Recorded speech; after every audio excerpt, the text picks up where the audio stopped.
Welcome to our channel. Today we how to subscribe with personal capital alternatives for asset allocation alerts. Quick tutorial step by step clearly. Open your web browser.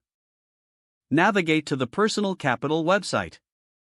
Create an account if you haven't done so already.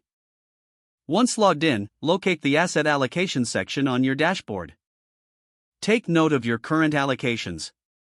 Research alternatives to personal capital for asset allocation alerts.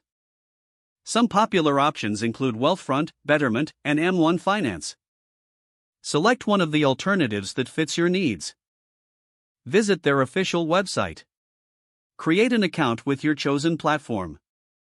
Once your account is set up, link your investment accounts if necessary. Look for the Asset Allocation Tools or Alerts section. Review the available alerts and notifications.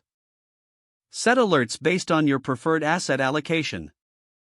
Customize the frequency and type of alerts you wish to receive. Verify your email or phone number to ensure you receive notifications.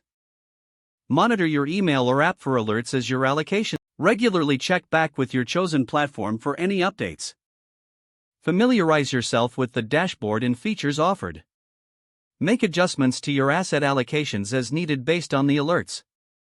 If the page does not load, refresh the browser or try again in a private or incognito window. Make sure you are using the correct email address, then retype it carefully to avoid small typos. If your password is not accepted, use the reset option and create a new strong password you can remember. Check your spam folder for verification or security emails, then complete any requested confirmation steps. Enable two-factor authentication if available to improve account security and reduce unauthorized access risk. After signing in, review your profile details so your contact information and settings are accurate and current. If you see an error message, note it down and try again after restarting your device and internet connection. Log out when you finish, especially on shared devices, to keep your account and payment information secure. Don't forget to like this video and subscribe to our channel for more step-by-step tech guides.